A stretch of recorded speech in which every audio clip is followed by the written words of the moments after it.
you will have something to refer on later on. So when you open your LMS, you will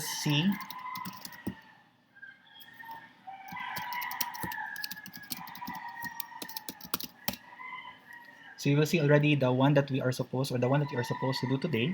So let me just show it to you quickly.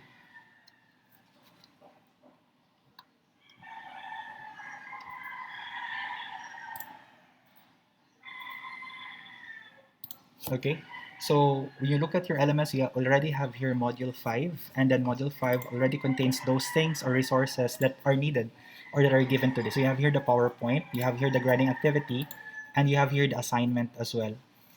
All right, so please check your LMS.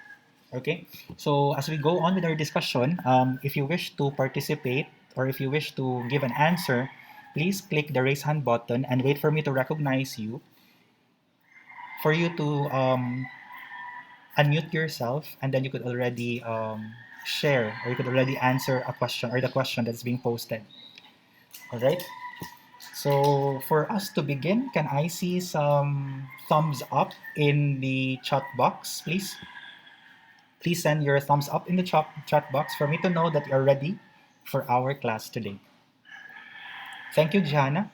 So I can see Gianna's thumbs up, Micah, Mark, thank you so much. Shaina, so I can see a lot. I have Hazel, Jay, Lovely May. I may not be able to mention you all, no, because there are a lot. But thank you so much for all your responses. We have Chin, Guniel, Cindy, Gilbert, Daryl, Stephanie, Daisy, Vanessa, Rizalyn, and so on and so forth. Okay, very good. Let's now begin. So I think you might have encountered this already in the previous modules I have sent. However, I think it is but fitting for us to discuss this one because this is something that's very important as you begin your journey of being a teacher. At present, I'm handling FS1 students, Field Study 1, and they're doing their class observations. And some of these they are experiencing at this point or at this moment. So I guess before you go to your FS1, maybe next semester or in the coming semesters, you have to prepare already for some challenges in the teaching profession. Okay, so for this particular lesson, we have the following learning outcomes. May I request Giselle Joyce to please read all our learning outcomes.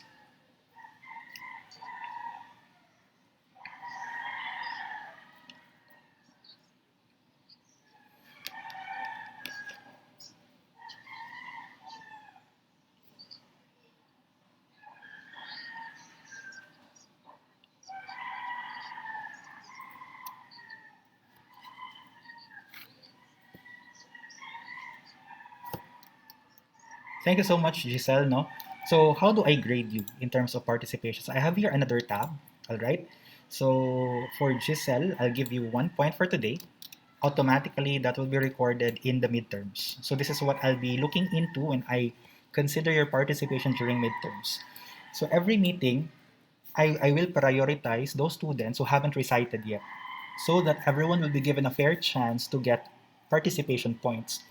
Pero in the event na wala na laing mo participate, niya, even if naka-participate na si student, but then wala may laing ni raise of hands, so I may call those people who have already participated only in the event na wala na laing mo participate.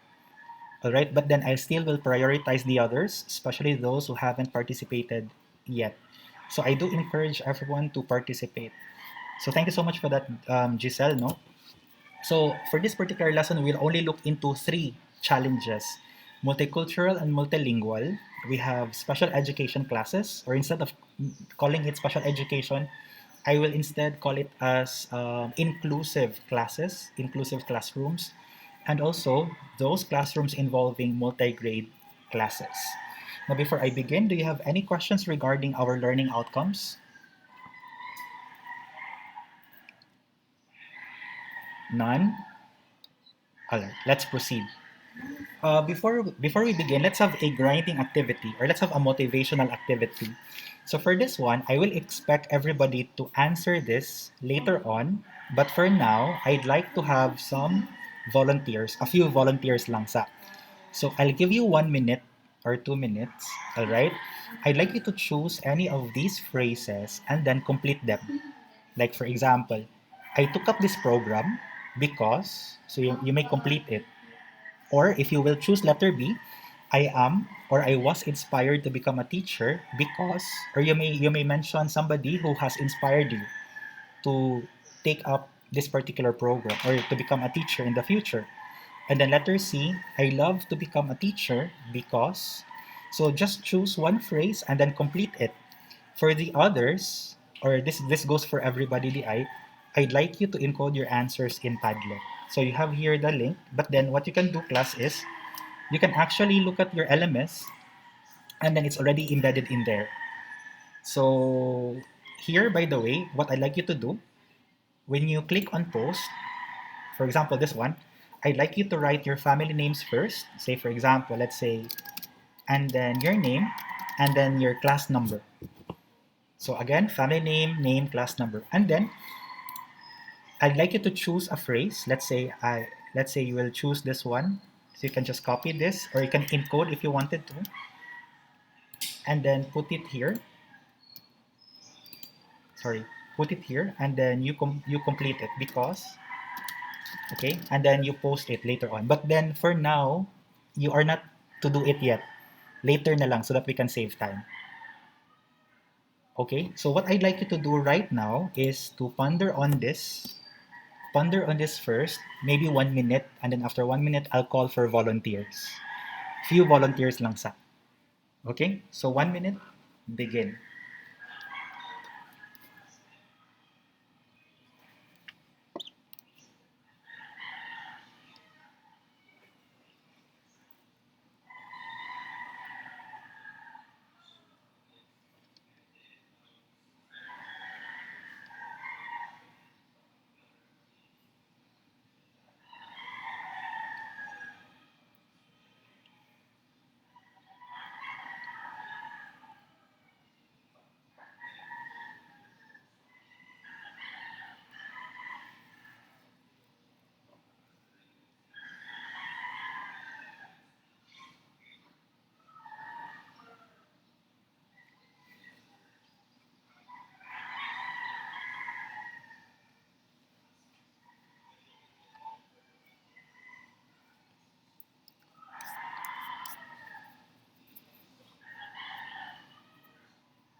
All right, ready? You may now click the raise hand button if you wish to share your answers or your thoughts. Yes, Guniel, you're the first one. Go ahead.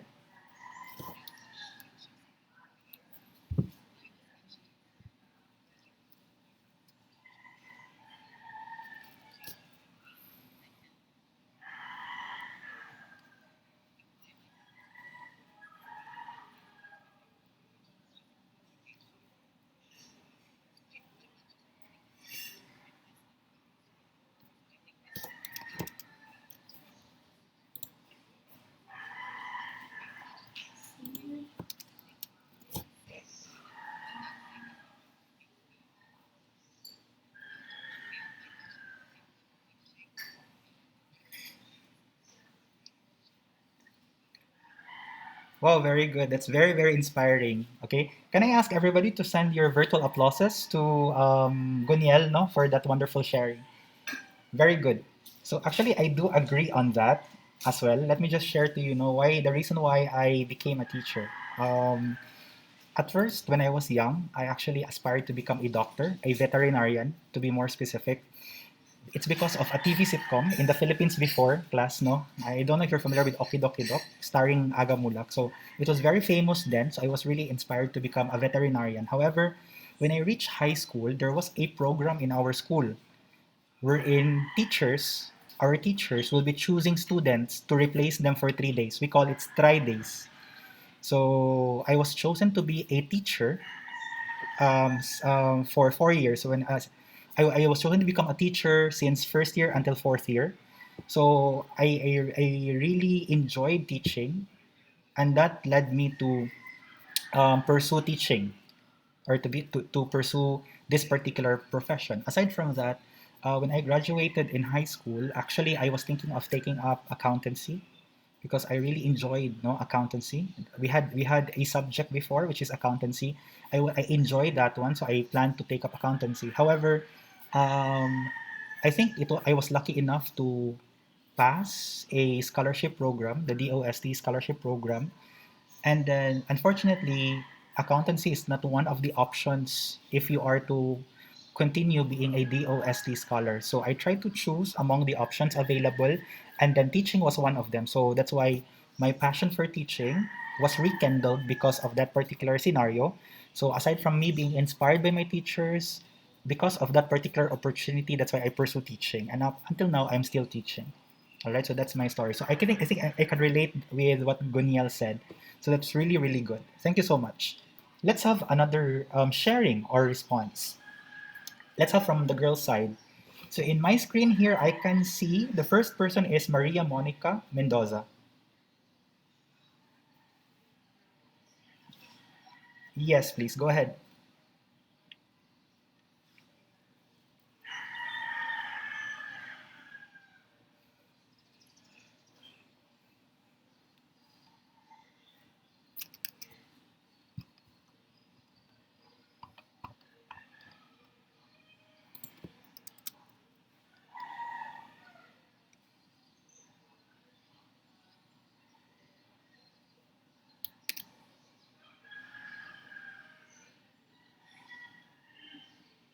Whoa.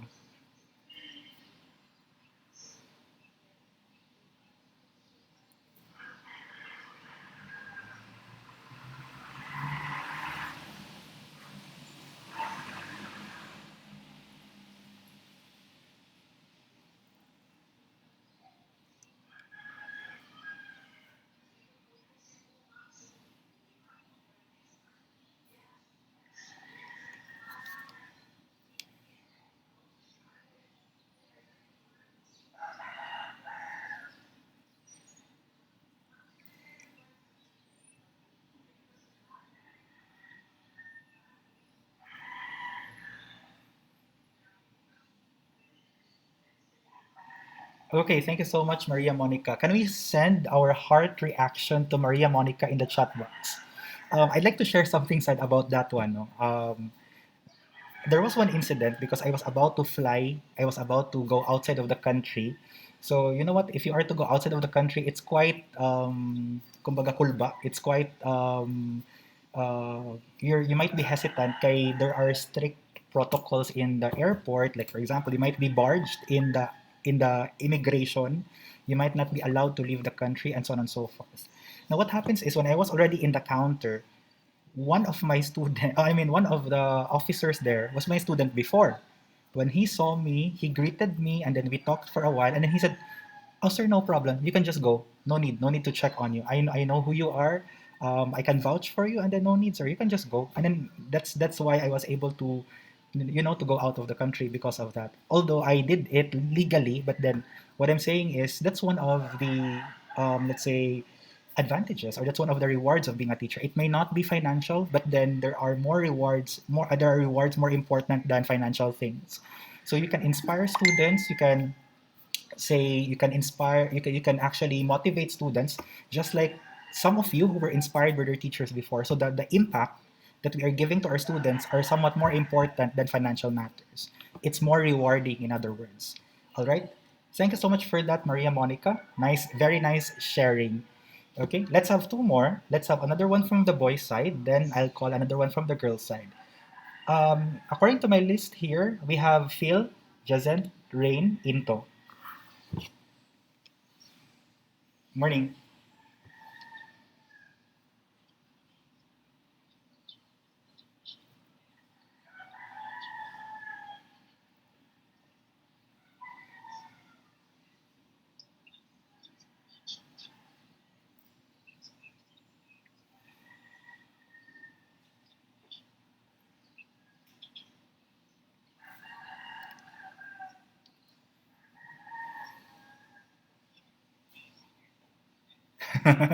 Lazier, not easier, lazier. Alright. Actually, I agree on that. By the way, can we give our virtual claps for, I think that was Jazen, no? Let me just give you a point first before I forget. Okay. Yeah, that's true. I think health is wealth, as what they said. So if you are one of those who will be promoting healthy lifestyle, then that will be very good, and we need that. We need people who can really motivate our students to be conscious with their health. All right, very good, very very good. For us to save time, now let's have one last. I'll be calling from the girls in my list here randomly. Can I call on Danica Cabanes? Yes, please continue.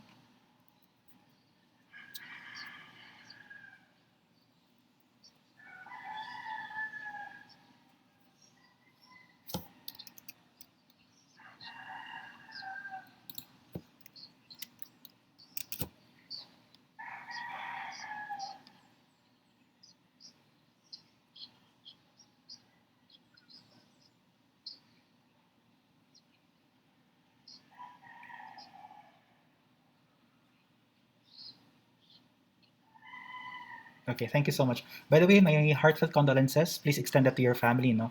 And actually, that's one thing that even if you will leave the world physically, still your impact remains, your imprint remains. So that's one thing. That's a legacy we teachers can live in this world even without our physical presence. And I think that's what your uncle was able to achieve. All right. So thank you so much, Danica, for that wonderful and inspiring, let's say, sharing. Okay, and I know most of you, many of you, also have their own stories of why they took up, why they've decided to take this particular program. And I hope you can really endure whatever challenges there are. No, we have experienced a lot of challenges already, from the pandemic to the typhoon and so on and so forth. You were able to endure them, and hopefully you could really endure challenges in the future and be able to really be successful in becoming a teacher later on. All right. So thank you so much, everyone. I'd like the others to write and reflect their answers using the Padlet. You may do so later. I'll try to check your answers. I'll try to read your works also. But for those four people who were able to share, thank you so much for your wonderful sharing. Now you might be asking, why did I ask this particular question? Why did I ask you to reflect on your reasons why you decided to take up this particular program? It's because this program, I mean, this particular profession is not actually something that's easy. In other words, there might be a lot of challenges along the way, and it takes perseverance, it takes dedication and passion for you to surpass all these challenges. And I think, as what I've said at the beginning of this class, it is but fitting for us to get to know and discover what these challenges are for you to be able to prepare yourselves for what's ahead of you. All right. So for this particular meeting, we are going to discuss on some challenges in the teaching profession. Okay. So there are actually about seven, I think, or eight, or even more than that. But for now, let's try to look into three, the top, not the top three, but the first three challenges in the teaching profession. There was one website which I saw, and then in that particular website, they mentioned that top 15 challenges for a modern teacher. So in this listing, I think this is lesser than 15, but then according to that website, these are the things that most of the teachers are finding it difficult or even challenging. So you can see here from the list, no? So we have here classroom management, especially in an online setting like this, wherein you cannot really physically see your students. Content, lesson planning, students, privacy, and of course, the technology. So these are just some of the things that teachers might find challenging. All right. However, aside from these, we also have another set of challenges which you and even me has to prepare. No, especially that times are evolving and changing. So if you try to look at it, the kind of students that we have before are never, or the kind of students is never the same with the kind of students that we have at present. So there will always be changes. There will always be like let's say we can really compare what we have right now to what we had before. All right. So let's start with the first one. Okay. I'd like you to look at this picture and tell me what have you observed about this picture. I'll give you about 30 seconds maybe. Try to see. So these are actually students in one classroom.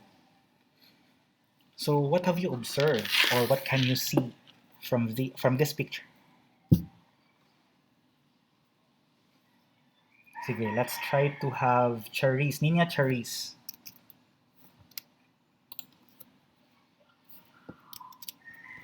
Kales, Nina Charis, please.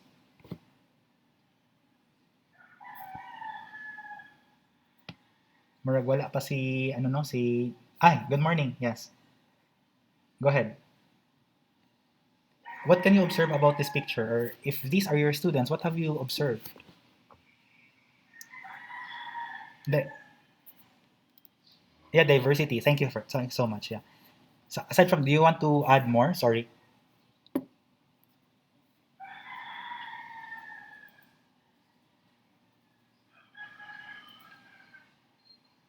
Okay, so I'll just take that particular word, the diversity. Thank you so much. By the way, yeah, you don't have to coin our lesson for today, ha? Multicultural, something like that. You can just say mention an observation or something that you have observed in this picture, even if it's not very technical, like multicultural something. So you can look into what have you observed in plain sight, something like that. Thank you so much for that, by the way. Sige, let's have another one. Let's have Honey Roda. Morning.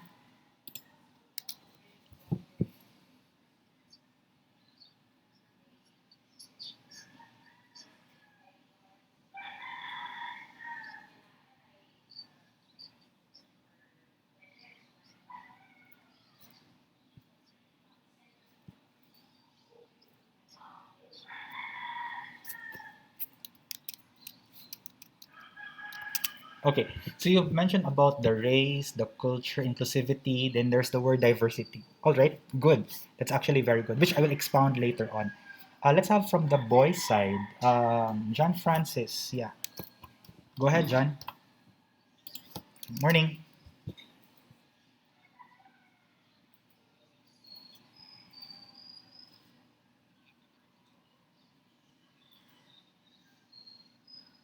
Okay, very good. So you actually specify the races, no? And to tell you honestly, even if you teach here in the Philippines, you cannot choose who your students would be. You cannot choose the background, the culture, the traditions of your students.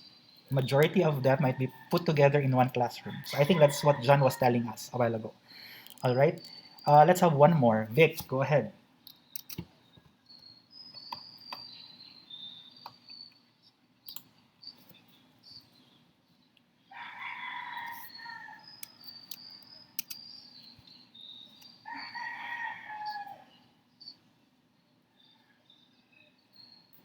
Okay, by the way, Vic, your name, your format is not correct. How you should be family name first, then your name.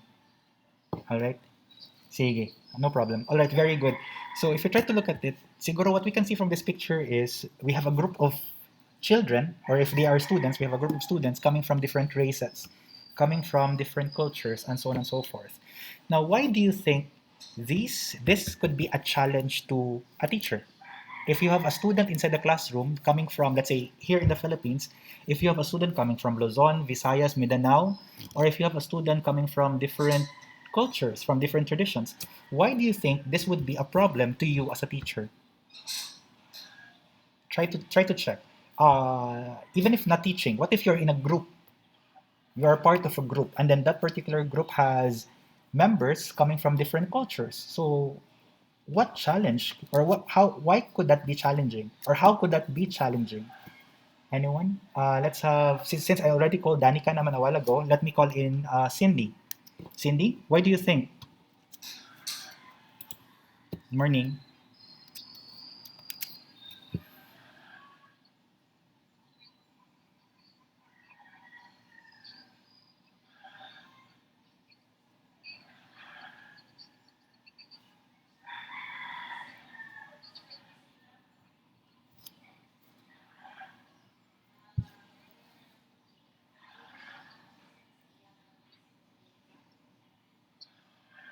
All right, thank you so much. I think I gave you a point already. Yeah, Dan.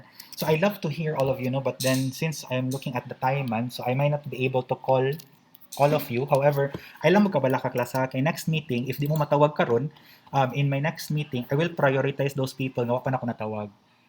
Okay? So, for example, for the entire semester, if ako nahatag na point 1 ra jud pinakadaghan, automatic that's already considered as perfect. Okay, so kaning 1, it doesn't mean 1 point. 1 meaning that's our basis. So, for the entire grade, for the entire semester, for the entire, let's say, portion, kay we have midterms and finals man, kung ang total, 1 ang pinakataas, automatic, tanang nakakuha og 1, perfect na siya. So, it's not about getting more than 1. Depende na siya. But then, I assure you, in my next meeting, I will be prioritizing those people mo pa na ako natawag. Okay, I cannot call all of you man, especially that we have a time limit. All right? So don't worry about that one.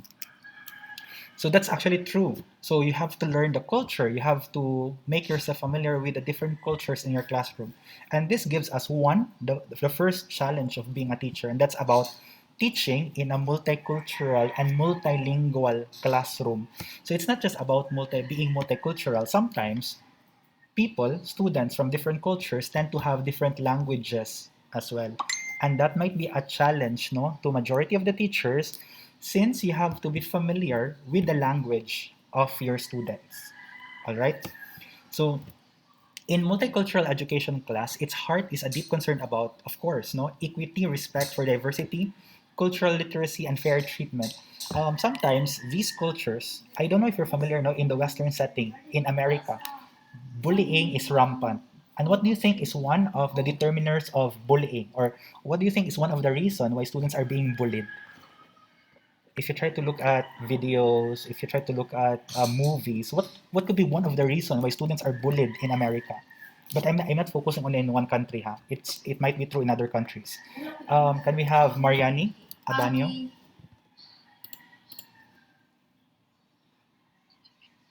Yeah. Yes. Ay, Brad, kanti man eh, sir. Kanti. Third try, kanti.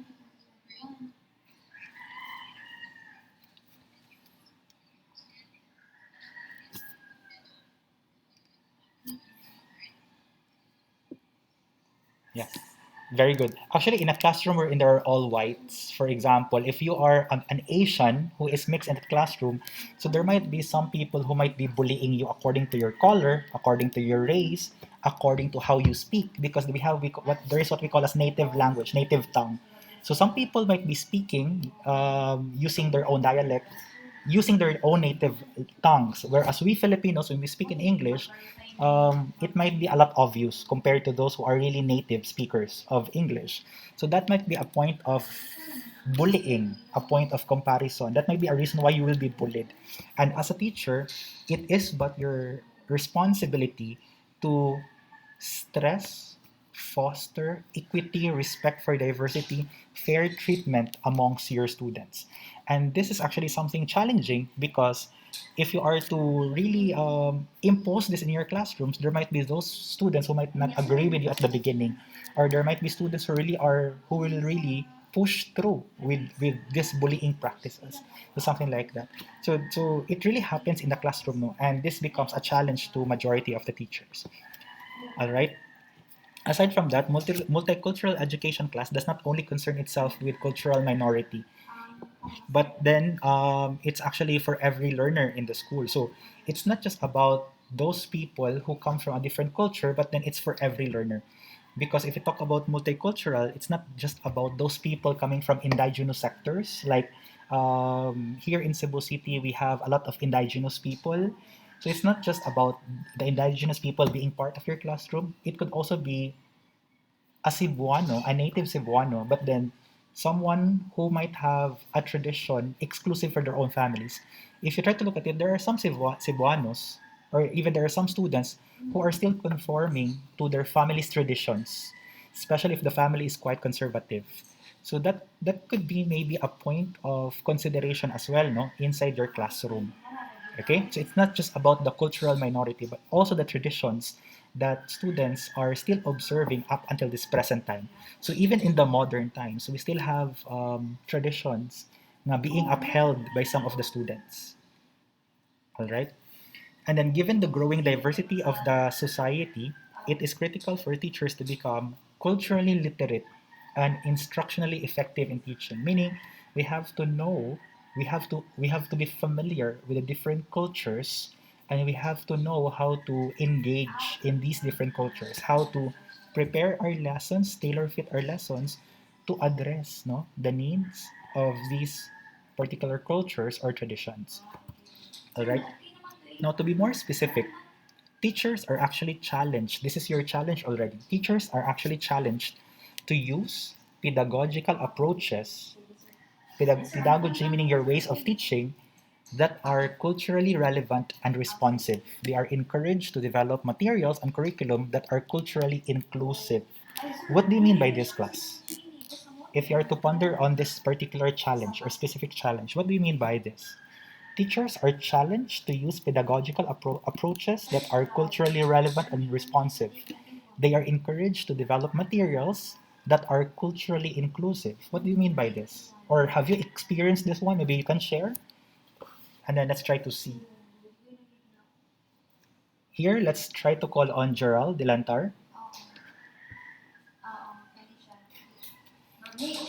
Yes, please, go ahead.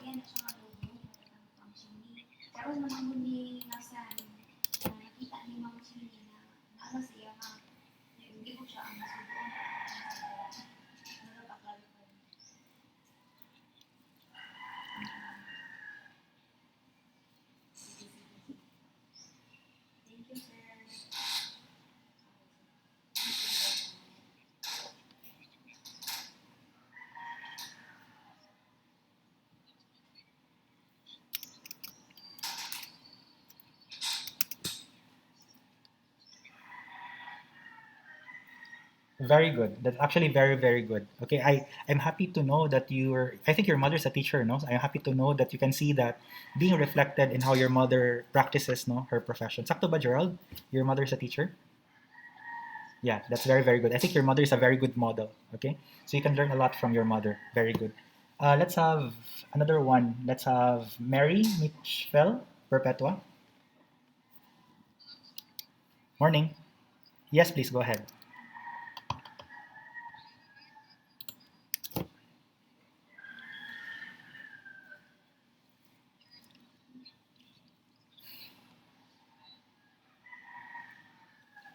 Yeah.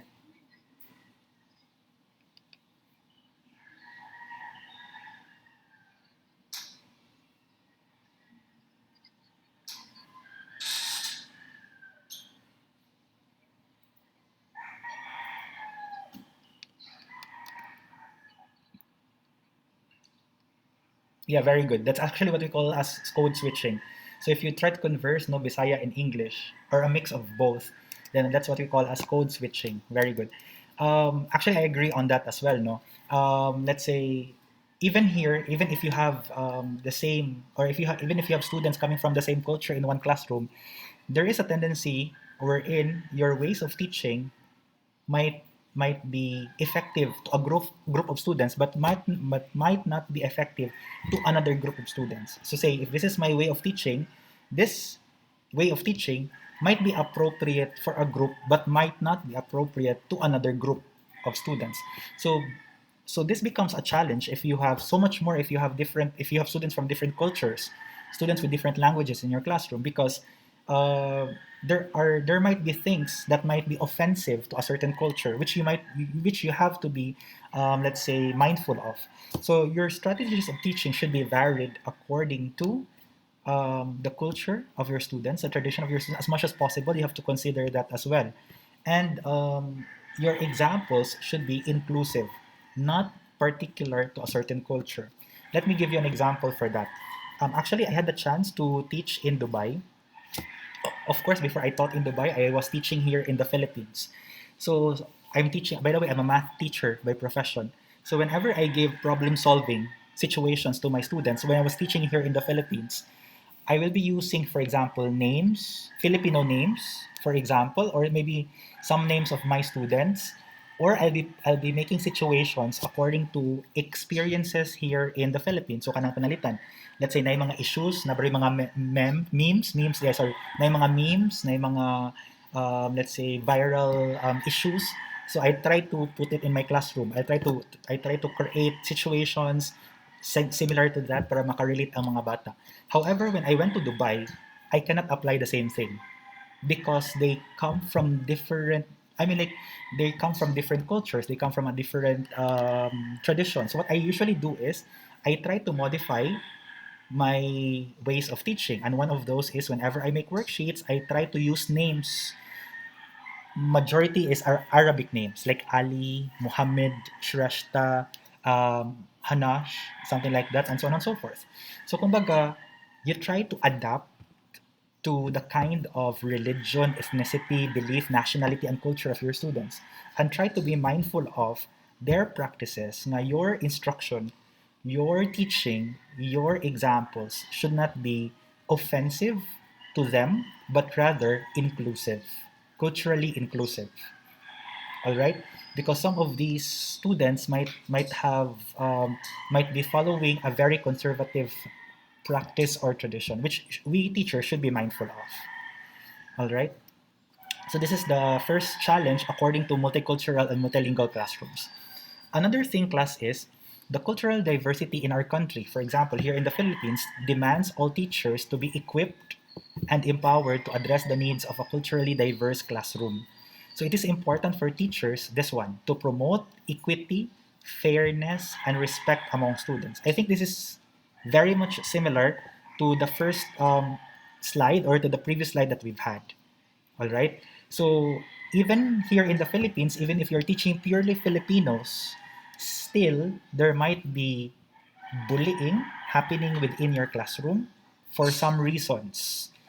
It may not be about culture, it may be about face, it might be about physique, or it might be about any other things that some students might find funny, for example. So as a teacher, you have to promote equity still, you have to be fair, okay, to your students regardless of their social status, economic status, financial status, and you should be able to foster respect among your students.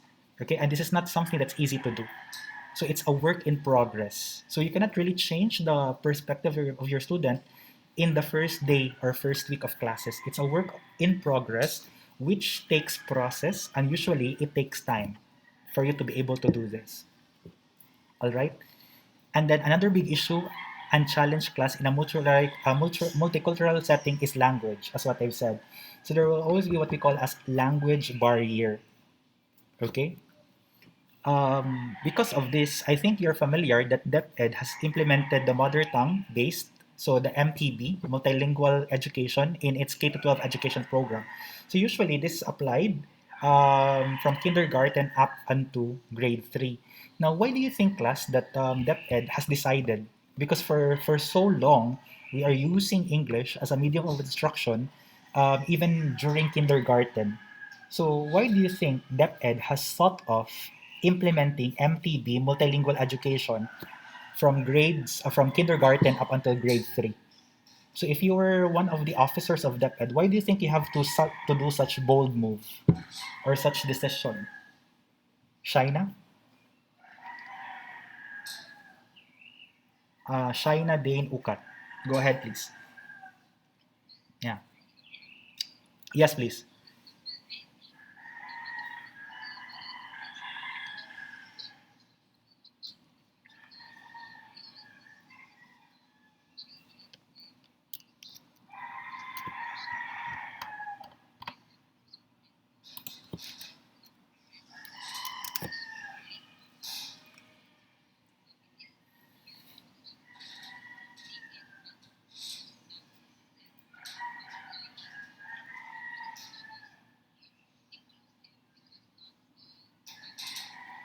True.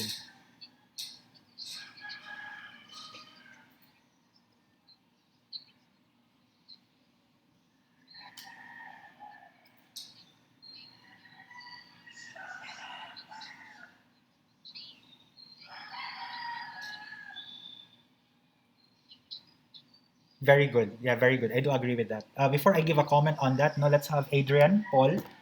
Let me hear your thoughts, please.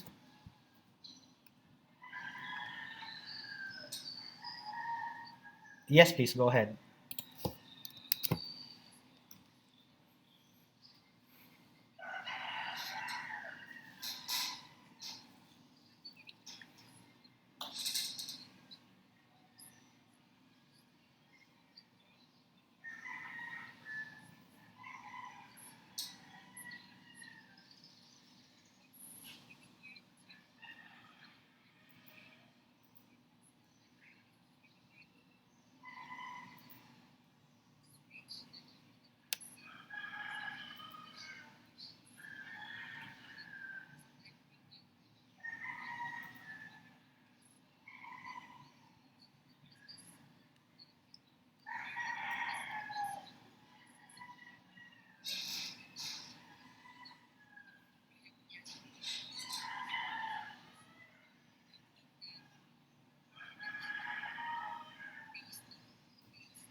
Okay. Actually, class, no, kanigani nga portion, there are also some parents who are not in agreement with this because what happens is, even I have my personal experience, my nephew, I think you're familiar na there are some parents who are training their children to speak in English already, even at a younger age. So at home, they usually speak in English already. They like they don't allow their children to speak in vernacular, even at home.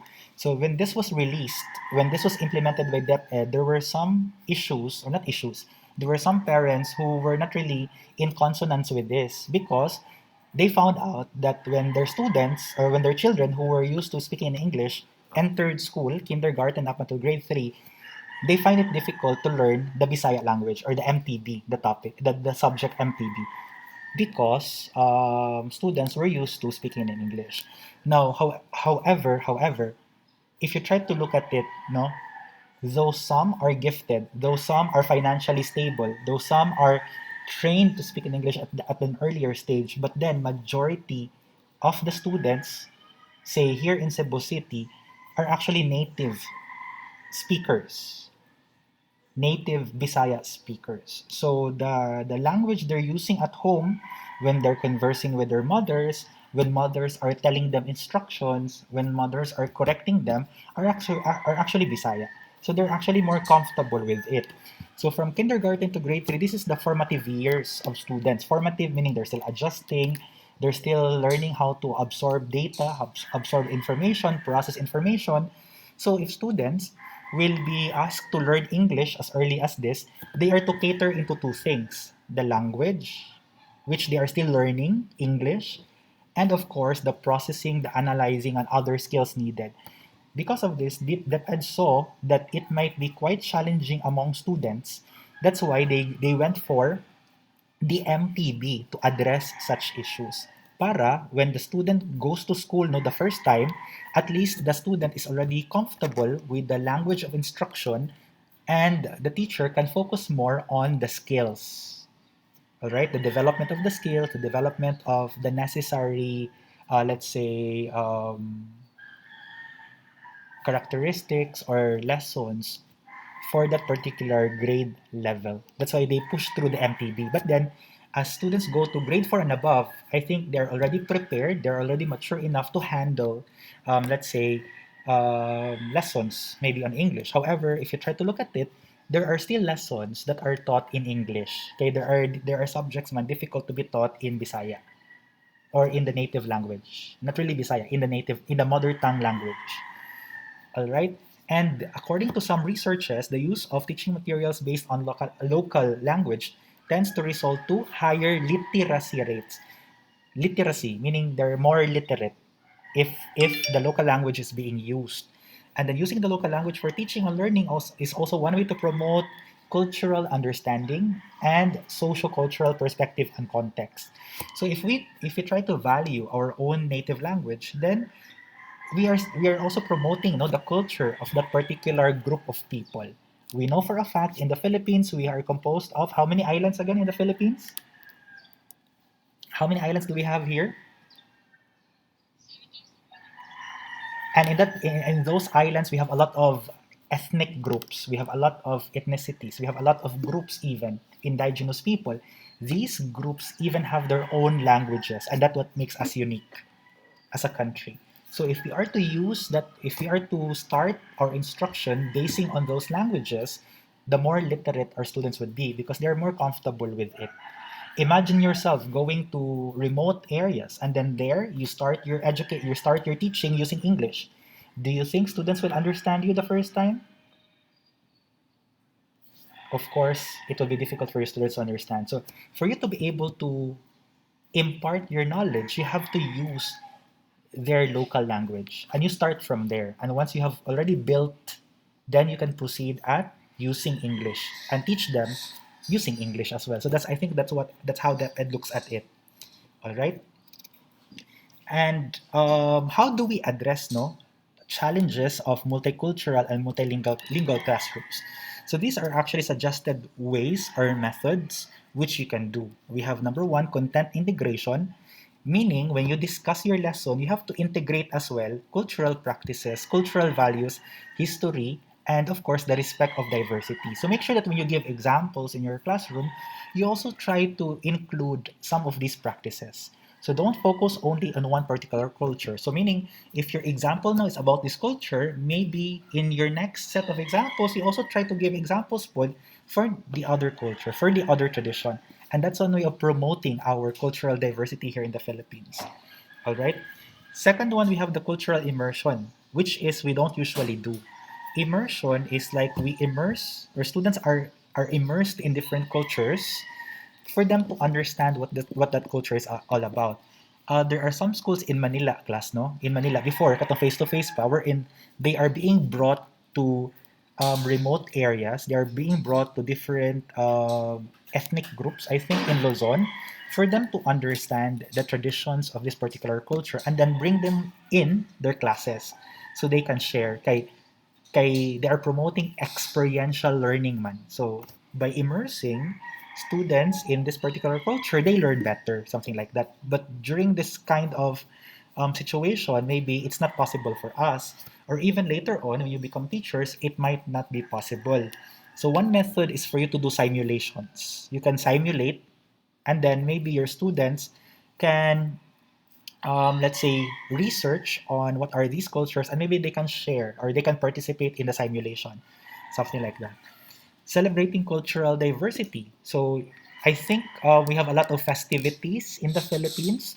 So those festivities, maybe, especially in PE, you can. I remembered when I was in high school, our PE teacher taught us different dances, folk dances, for example, different dances in the different parts of the Philippines, and that's one way of celebrating cultural diversity. Also in other areas, I mean, other specialization, not just in PE. We also have in English. We can do cultural diversity. I think I'm not really familiar, but there might be some events here in the Philippines in a particular month that promotes cultural diversity.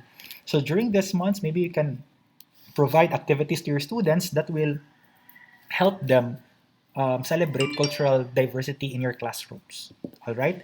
Cultural responsive pedagogy. So I think this was mentioned a while ago that your ways of teaching should not be limited only to one culture, but that will accommodate other cultures as well. So we call it inclusivity.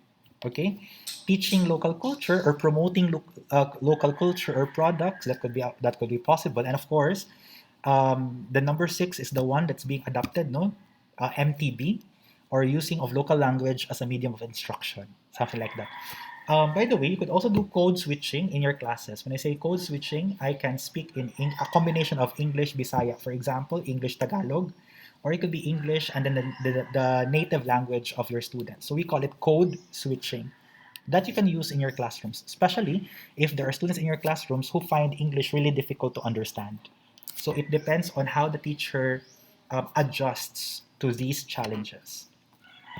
All right, so that's it. Before I proceed, no, do you have any questions or clarifications on the first? Yeah, sige. This time, let's have a quick checkpoint lang before I proceed to the next challenge. Just a quick checkpoint. You could also do this in your classes later on. We call it the traffic lights. Okay? I'd like you to send me your, I'd like you to evaluate yourself first according to how you understood our first lesson, katong first challenge. So if you were able to understand it, if you don't have any doubts, then rate yourself green. That means thumbs up. But then if you understood with little doubts, so rate yourself yellow. But then if you did not understand anything, rate yourself red. So you're going to rate yourself according to colors. Red, yellow, or green. So just write red, yellow, or green. Ready? Go. So I can see here mostly green, meaning you did understand the lesson. Oh, very good. So it's mostly green. Thank you so much. So if in case you have some doubts, that's normal. No, that's fine. You can rate yourself yellow, and then if you need help, if you need assistance, you can either PM me or you can ask help from your group mates. But mostly here I can see green. So that gives us, or that confirms that we could already move on to the next challenge. Thank you so much. All right. See, let's proceed now to the next challenge. Let's have this one. What can you see from this particular picture? Yes, Nina, go ahead. Morning.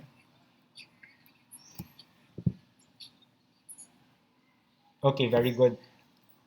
Yeah, sorry ha, I think we are running out of time, no? So I cannot call on a lot of volunteers. But basically, you can see from this picture that we have physically disabled students. All right, very good. Okay, same thing, no? We have here physical disabilities of students, all right? And also with this. So this brings us to the next challenge, which is teaching special education classes. Instead of saying special education classes, I would rather say inclusive classrooms because right now, in this particular setting, no, we are now catering, we are now promoting inclusivity in each classroom, meaning students with educational needs. We don't actually call. I don't. I'm not comfortable, or I'm not really into calling students as special learners or special students or special child. I don't really. I don't want. I don't. I'm not familiar with it, or I'm not comfortable with it. Instead, I usually refer to it as students with educational needs. So we have a lot of students with educational. I would say educational needs inside our classes. And majority of classrooms right now are into inclusivity, meaning these students with educational needs are already mixed with regular students. And this might be a challenge to majority of our teachers. All right? So there are a lot of movements that promote inclusivity in the classroom. Okay? Especially if you are to work abroad, no? You are really encouraged to have this in your classes. Just to share with you quickly, in Dubai, no, I've learned a lot about inclusivity. In fact, in my classroom, it's quite diverse. So I have 5 groups of students in my classroom. Number one, I have the regular students. Number two, I have the gifted and the talented. These are students who are extremely smart, wherein they are quite advanced compared to the others, and we have to cater with their needs. They should not be left behind. Aside from that, we have students with educational needs ranging from um, less cases to high cases. Okay, students may be classified with educational needs nga high. There are those also wave 1, wave 2, wave 3 students. And then I also have students who are locals, the Emiratis. Those are the locals or the natives of UAE. So I have 5 groups of students and I have to cater to them. In fact, I have to make separate lesson plan for each of the groups every lesson, every topic. So that would be a challenge. Imagine 5 different lesson plans for each group. And that's not an easy thing to do because you need to plan. Okay? So special education class is an area in education that actually seeks to understand the nature and the needs of different learners, especially those with educational needs. All right. Now, according to Woolery and Wilbers, these are the classifications, no, of students with special needs or educational needs inside the classroom. So we have those with deafness, dual sensory impairments, hearing impairments, mental retardation. We have other health impairments, serious emotional disturbance, and many more. All right. There are also those diagnosed with medical conditions inside the classroom, and you cannot say, um, you cannot decline, or you cannot say, can you not give me these kinds of students? I'm not ready to handle them. You cannot say that in your classroom. You have to be prepared to accommodate students in all walks of life. All right. Now, special learners could also include children and youth living in difficult contexts like war zones, economically depressed areas. Are you familiar with the Marawi siege before? Can you still remember that what happened to Marawi before? Yeah, and then are you aware that there are some of those refugees who went to Cebu City and they were enrolled in some of the public schools? I have one friend. I have a friend, no, who is teaching in a public school. We're in out of 50 students, 10 of which came from Marawi. Okay, from that particular zone, and those students were actually considered as students with educational needs because these learners were maybe traumatized because of the events happening in their places. So that might have an effect on how they've learned, on how they behave in classes, on how they absorb knowledge. Plus, they are new to the place, so they're still adjusting. So these students might be considered as part of those students with special educational needs. All right. So this might be some of the students which you might need to cater on later. Okay, when you become teachers already. So you cannot really say I will not accept those students because I don't know them. I'm not ready for them. No, you have to embrace all these possibilities. Okay. Um, the category of special learners also includes those who are considered as twice exceptional. This is what I told you, gifted and talented. In the Philippines, we don't really have this, although natin ginatawag na science classes. If you're familiar, there's a special science class in some public schools, and maybe some of you are part of them. So this is actually a move for the educational sector in the Philippines to cater to those students who are exceptional, intellectually genius, and gifted. Pero in most schools, especially in abroad, these students are grouped together with the regular students, grouped together with the students with educational needs. Katong mga serious cases na. So they are put together in one classroom because we are promoting inclusive classrooms. And this might be a challenge to the teacher. Okay? Something like that. Now, how do you address? What other challenges will you expect, no, if you are in an inclusive classroom? Of course, teachers need to be careful or need to carefully observe their students' behavior, abilities, and characteristics. They need to seek help from special education specialists or medical doctors whenever it is needed. If you try to look at it, you teachers in the future need to seek help from special education specialists or medical doctors whenever it is needed. Take note, you are not in authority to diagnose a student. You cannot say, kaning bata ano, badlungon ka ay special child man siguro ni. That's a big no-no. Di ba usually there are teachers, we are carried with our emotions. Sometimes we are murag madala ta sa ato ang mga emotions. So sometimes we say things no which we really don't mean inside the classroom. This is a big no-no. In the first place, we are not in the position, we are not authorized to diagnose a student. So it's not good for you to say those words. Nga kaning bata special child man siguro ni. That's not good. Why? Because we have another set of persons in authority who can do that. And to tell you honestly, there are actually parents who are still not ready to accept that their child is a special learner. That might pose uh, a problem with you and with the parent as well. So we need to be careful about this. Now, why is this a challenge? It's because if you have these kinds of students in your classes, you need to modify the curriculum and you need to apply instructional approaches that are relevant and responsive to the needs of your students.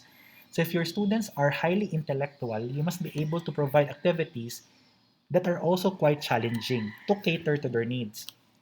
If your students are, let's say, belonging to kanang mura og low levels baron, or those students who are found out to have IQs lower than the average, you should be able to provide activities that will cater to them as well.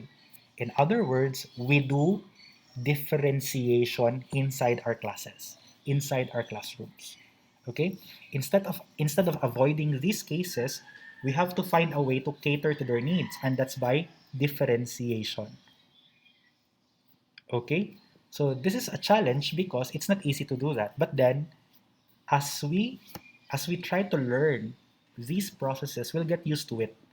And the good thing about this one is if we are to cater to the needs of our students, each of their needs are properly addressed.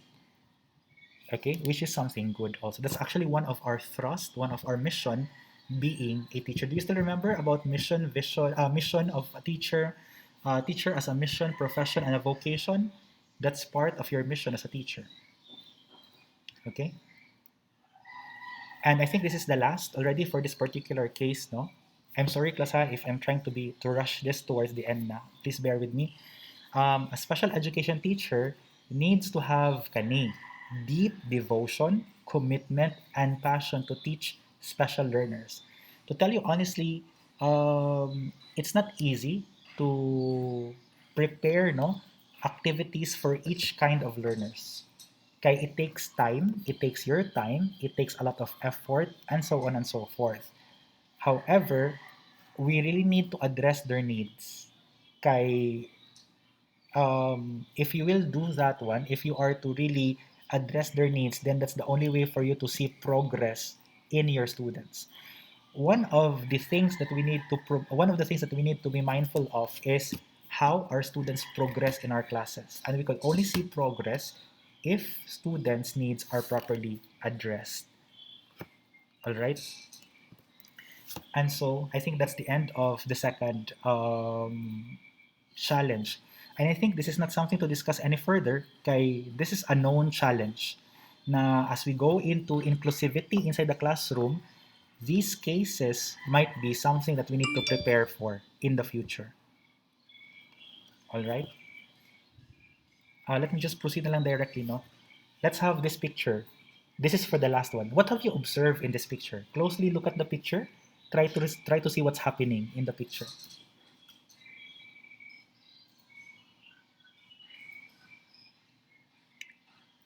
Emeline, go ahead.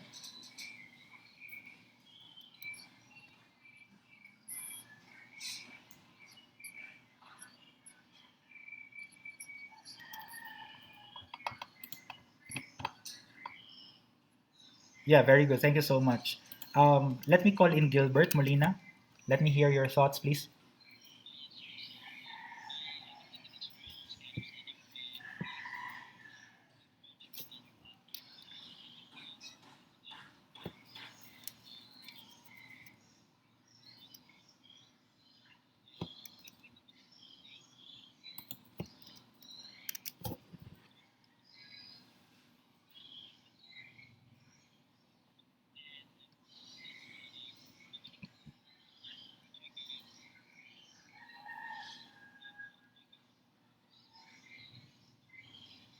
Yeah, very good. Actually, that's true, no, Gilbert. Sad to say, it's a sad reality here. It's a sad reality here in the Philippines. Now, there are a lot of reasons why this occurs. So sometimes, because of less classrooms, two teachers are teaching in the same classroom, wherein the space will just be divided into two different groups of students. So duha ka blackboard nasa layo nasa tubangan, and then the students of one class will be facing the blackboard at the back. Students of the other class will be facing the blackboard at the in front. All right, that's one sad reality. However, the saddest part is two different classes, one classroom, one teacher. So, luwi kay si teacher class, kay the teacher will be teaching two different grades in one classroom. So, panalitan sa kaninga picture, this particular teacher is teaching these sets of students. And then, siguro, after siya muhatag og activity, mubalhin na siya sa PICAS to teach these students. And I tell you honestly, this also happens. There are some remote areas in the Philippines who are adapting to this. So we actually call this as teaching in multi-grade classes. Okay? So I think from the name itself, multi-grade, it means that there are a lot of grade levels in one classroom. Okay ra siguro class, no? Siguro makaingon ta nga okay na siguro kung different grade levels, different teachers pod para makafocus ka in one grade level. The challenging part is different grade levels, same classroom, one teacher, the same time, same schedule. So you have to know, you have the skill to really cater to the different grade levels. Different pa ang learners, different pa ang grade levels. So that's really a challenge. All right? So multi-grade teaching involves the teaching of students from different grade levels in one classroom. Take note of that. Same classroom, same schedule, same time, only one teacher. All right. So this requires teacher to develop a skill in handling different students' behavior and addressing their needs. So kumbaga, if you try to look at our previous discussion, you are to look into the culture, the multicultural diversity and multilingual diversity of your students. You are to consider their different abilities, whether you have intellectual students, you have, let's say, special needs students, and then you have multi-grade classes. Okay, pero don't worry kay it usually murag panagsara niya siya mahitabo no. Here, I mean like it's a very rare occurrence here in the Philippines. Okay, pero there are some teachers who are experiencing this. That's why we include this as one of the challenge. Okay, such situation necessitates teachers to employ effective methods and strategies to apply an efficient system for classroom management. Not just methods, not just strategies, but also has to manage his or her time well. When I say manage his or her time well, dapat nasa time to cater to one group and he or she should set a time to cater to the other group. Kung pwede lang tungaon ng lawas, may ta. Pero di man pwede. So muna nga, it takes skills, no? For a teacher to be able to manage your time. And time management is one of the skills teachers will really learn in the process. Skill the teacher has to learn in order to become an effective educator. Okay? It also requires teachers' versatility. Of course, no, you have to be versatile to design an instructional plan that will cover all topics for all students from varying grade levels. So as what I've said, you have to know how to shift from this particular grade to another grade level. That is if you are to teach in a multi-grade class. Okay. In my case, class, I haven't experienced this. Although I experienced being given different preparations. When I say different preparations, when I was in Dubai, I was teaching grade 7, 8, 9, no, grade 8, 9, 10, 11. So four preparations, 8, 9, 10, 11. The only thing is, each of these sections have different schedules and are situated in different classrooms. So it's not multi-grade. Kay they are in different classrooms man. Meaning, let's say 8 to 9, klase nako is grade 8, and then 9 to 10, klase nako grade 11, 10 to 11, klase nako grade 9, something like that. So different preparations. But they are not found in one classroom. So that's not really multi-grade classes. Kay multi-grade teaching in one classroom man, different grade levels in one classroom. So if your teacher, if you will be teaching different preparations later on, it's not multi-grade kay different preparations naman siya. Meaning, different grade levels, different time, different classrooms. Okay? I hope that one is clear. And then the teacher in a multi-grade class should perform multiple tasks, kaluoy naman sad, for all the grade levels in one classroom, no matter what the subject is being learned. So multiple tasks, pwede, in one instant, you are a Filipino teacher, and after 10 minutes, you are now an English teacher. In another 10 minutes, balhin na sa Gaspikas, Filipino teacher. So, dapat skillful kay kaani, no? Or, in the first 10 minutes, you're a PE teacher, and then in the next 10 minutes, you're a values teacher. So, dapat kibaw sa ka mo shift. All right, so kibaw ka mo adapt, no? But then I tell you, this is really rare. This is a rare occurrence. It really doesn't happen, no? Mostly here in the Philippines. Siguro sa mga remote areas. In some private schools, multi-grade teaching is done when they have small enrollment, that's what I've said. Small enrollment or less classrooms. In this case, classes could be smaller and can be financially cheaper. That's why they go for multi-grade classes. So they are putting students in one class, though different grade levels. The teacher assigned in one multi-grade class is required to develop separate worksheets and design different activities for each grade level. So this becomes a challenge because you will have many preparations and then same classroom naman. So you'll have to move from one grade to the next grade inside the same classroom. All right?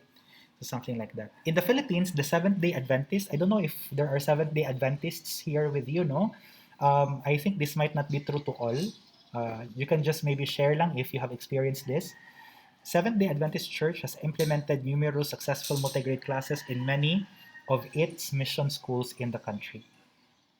Okay, so I think it's being followed by the Seventh Day Adventists, but I'm not sure if it's true to all. Okay, so if there are some of you who belong or who are Seventh Day Adventists, maybe you can share if you have experienced this or not. All right, and I think the last one would be the Department of Education is also implementing multi-grade classes in many divisions in the country. Most of those are public schools that are in remote areas or that are geographically far. Kato nila sa mga mountainous areas gani because in those areas man good, they have limited classrooms, they have limited teachers. So there are some teachers who doesn't agree to be assigned in those places. So gamay ra kayong teachers matungad to, that's why they go for multi-grade classes. Isa ka teacher, different grade levels. Chloe, I think you're raising your hand. Hmm? Asa man sa nganong nagkaingon na to mo Chloe? Yeah, go ahead, sorry.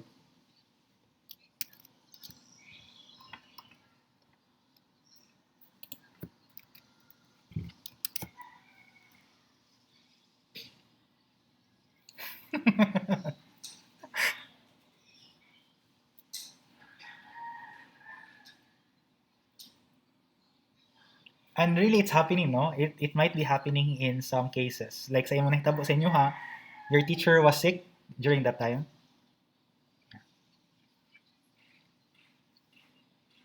Mm-mm, mm-mm.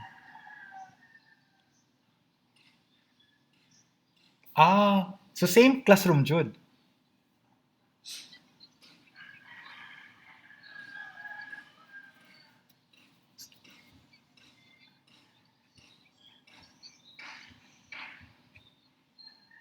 Yeah, tinuod na siya.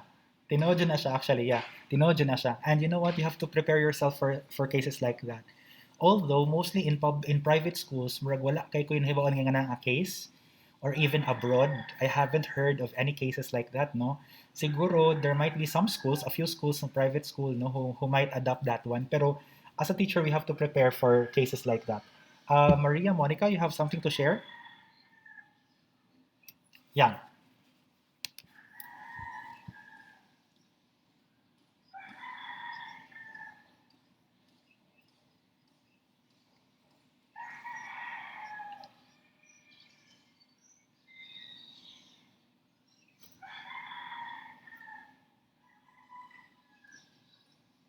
Mm-mm.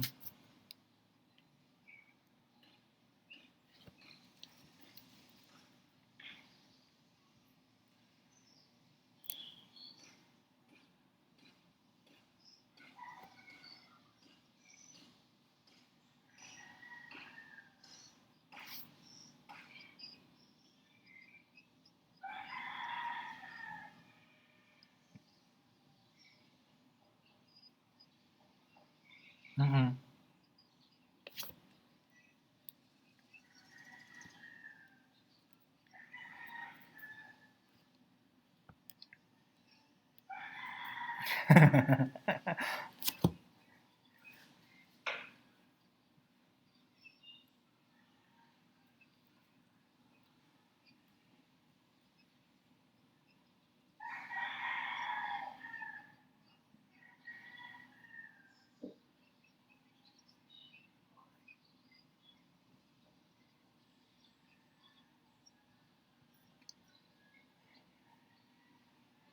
Sige. Thank you so much. By the way, before I give a comment on that, for those of you who have classes at 10:30, you can already leave, no? Pero make sure to inquire about the asynchronous task, which I will be presenting now. So just do this quick, no? Pero try to inquire from the other group members. Katungway klase, please remain for a while so I can explain to you the asynchronous task. Actually, that's true, no, Monica? Um, Lucky lang, sa kana nga setup, two different teachers. That's actually not difficult to do. The difficult thing to do is same classroom, two different grade levels, and yeah, ikaw raw ang teacher. So that might be quite challenging on your end. Although, sa katong imong example, ang challenge adto is saba lang jud magka-overlap ang discussions, or if for example saba ang pikas na klase, the other class would also be affected, no? That's also one challenge in terms of classroom management. Pero here in the Philippines, actually it occurs in rare cases.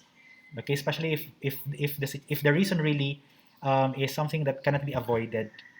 Okay? Pero even if you will not be encountering that, still you have to prepare. Okay? We don't know what would happen in the future. At least when you are in that situation, you are already prepared. Okay?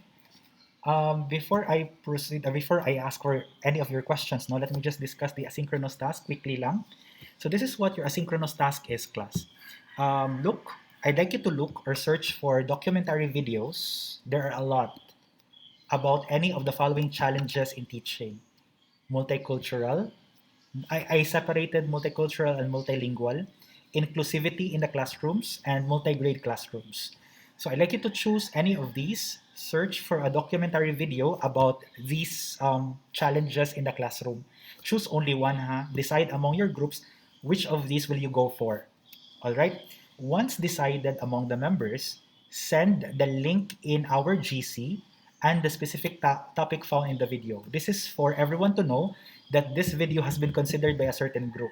Meaning, dili allowed nga same link niya two or more different groups.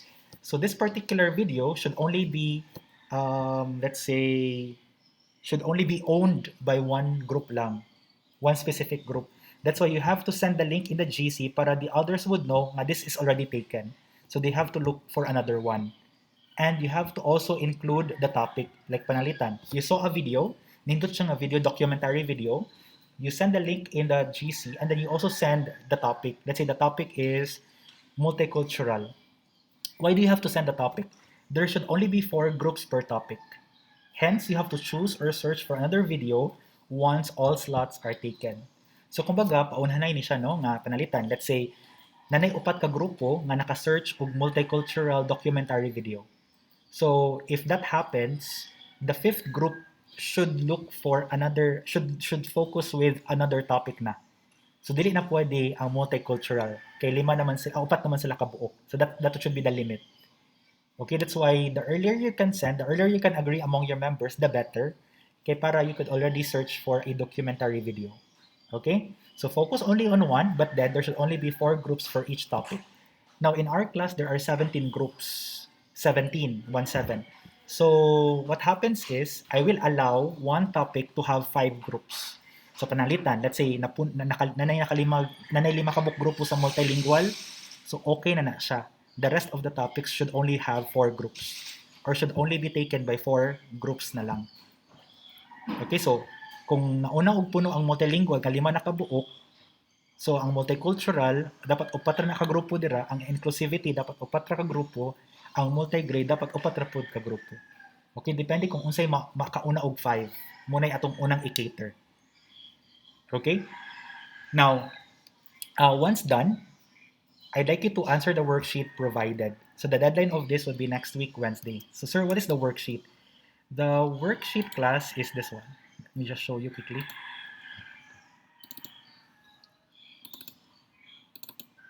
I think this one is found in your LMS.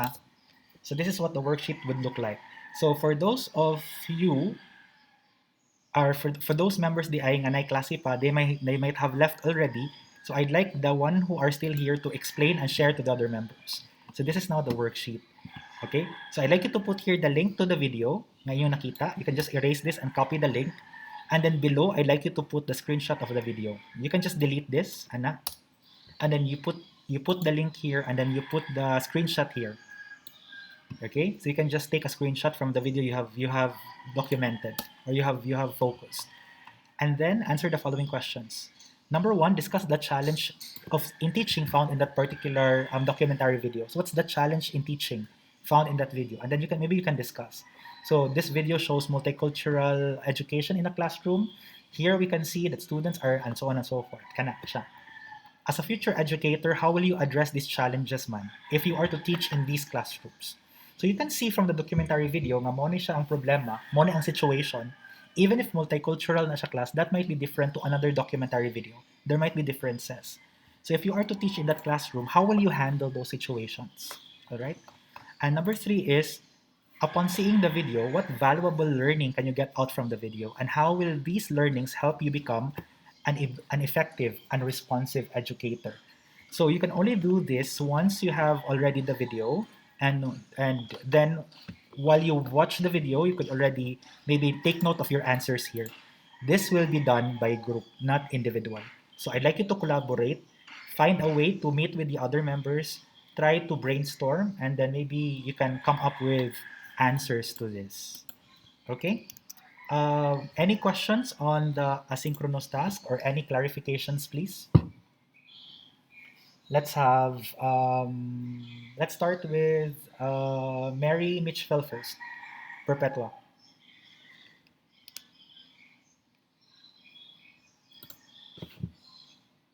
I'll check the attendance later.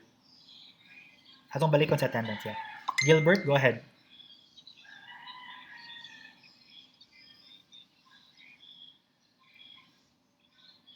I-appeal siya. I think na din nakabutang, you have to write the link.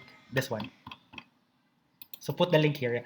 But then you have to send the link first. You have to send it in the GC para makahibaw ang uban nga na-take na siya nga link. So dili na nila angkunon.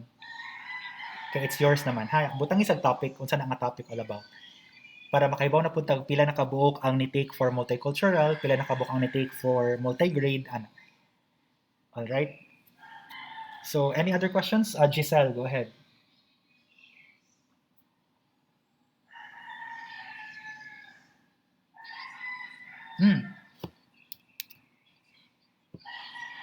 Okay ra siguro to. Don't worry kay, you will be able to see that. You will see that with your group mates, and I will also look at the video man sad. So inigtanon nimo sa video if na gani multi-grade class jud nga nakabutang, or if makita jud ninyo nga na multi-grade classes occurring in the video, then that's fine. No problem. Yeah. Don't forget to write the topic ha, kay para we would know nga pila nakabook nag multi-grade, pila nakabook nag multicultural, and so on and so forth. So include the topic, not just the link in the GC. Chloe.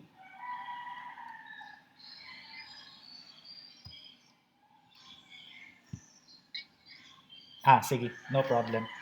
How about the others? Any other questions or clarifications with the asynchronous task? By the way, class, if you cannot formulate a question right now, you can ask me questions later on through PMs. So that's not a problem with me. Just send me a PM, and I'll try to address it and answer it as soon as time I can see it. Okay? And then this will be the last one. We will have a short quiz on the previous and the current lesson next week.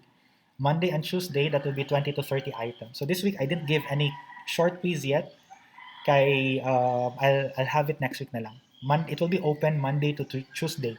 So make sure to take it within those times, Monday to Tuesday. Okay? And I think that's all for me today. So before we leave, no, for today's class, let me just have one look in the attendance. Same process. By the way, these are the points I gave for today. Please check if I have given you the points. Okay, don't worry, next week I will call on people who haven't answered yet. Okay, I think you can see it, man. You can see it, man, Sad. I gave you the link, man. So for the attendance, let's have number 1 to 19. Click the raise hand button if you're here. So 11, let me just put a note here ha, nga na late si Shane ganina. 11, 15, no, nam ka 11, nam ka attendance. Wala gani number meaning present na ka. Katurang mga nay number like si number 1, 7, 9, og 10 ra ni siya. Yes. For Mariani, ako lang yung tanga green ha, kay wala mga ganina pag-check na ako. Si Giselle also, ganina pag-check na ko earlier. Yeah. But naka sa klase, no worries. Yeah, I'll just erase this and put green. Yeah, I saw you in the class. Pero I mean, in the earlier time ba, katong nag-check ko sa attendance. Algoso also is here. So kani siya, ang meaning aning green that means late. Pero wala pa rin ako sa try deduction, pero I'll try to check no the consistency kay basi niya permanently late ba. So I'll have to check if unsay ano. Adrian, I saw Adrian a while ago. Adrian, are you here? Russell Alinio.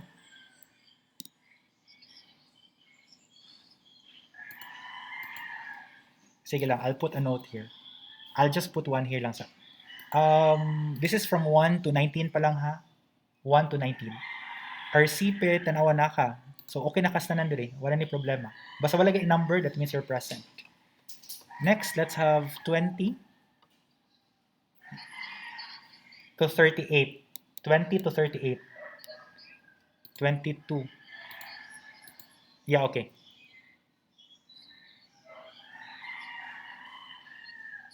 Kisa ni? 24. Unsa oras sa imong klase?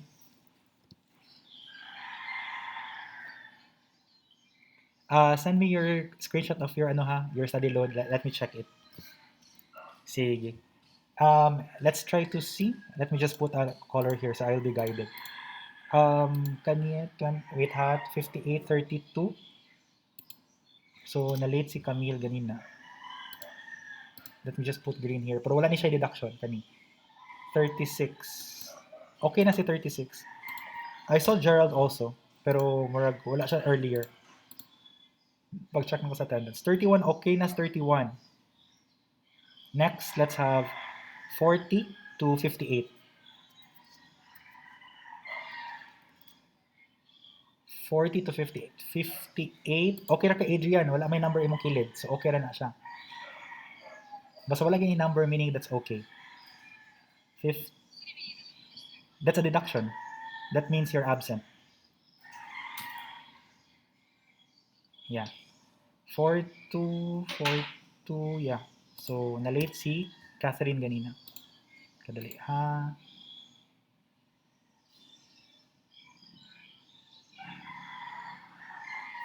Actually, Patricia, ganina gibutang nga tiga green diri, red diri kay you raise your hand but then you're already present. So, wala gay nakabutang diha, meaning okay na ka. No need, you are being considered already.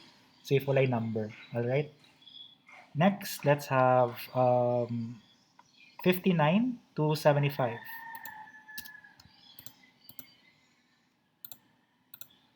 59 to 75. 71. Okay na, basta walay number, okay na ha. Basta walay number. 64, okay na po. Kaya kung butang ngayon akong number diri, meaning deduction na siya. So kung tanaw mo yung total score, 7 na lang. So okay na siya. Yeah. Who else? Wala na. And then we have here from 74 to 84. So Rhoda, I think I saw Rhoda a while ago, Honey May. So let me just put green here. Yeah. Meaning late. And then Stephen Tan. Ang name. Sige. Considered. For next time, that won't be considered anymore ha. Kana ang mga reasons. Alright. Sige. Final look no, number 10. Ako pa ng istoryaon si Adrian. I saw him a while ago. 26, 28, 44, 45 ang mga absent. 55, 59, 61, and 77 only. So let's end this with a prayer, class. In the name of the Father, of the Son, of the... by the way, sorry, before the prayer, Joshua, you have a question? Arcipe? No question. Giselle, no question. Okay, let's end this with a prayer, everyone. Let's put ourselves in the holy presence of God, and in the Father, the Son, of the Holy Spirit. Amen. Dear Lord, thank you that you promise us that when two or more come together in your name, you are with us. Thank you, Lord, that you have been with us throughout this lesson and that you are with us right now. Inspire us as we leave this place to love and serve you always. In the name of Jesus, amen. Our hearts are restless until it rests in you. Saint Augustine, pray for us. In the Father, the Son, of the Holy Spirit, amen. Thank you everyone for attending our class today, and I hope you've learned today's lesson. God bless and keep safe, everyone. See you next meeting. Yeah. Goodbye. I'll send a recording later, huh? Goodbye.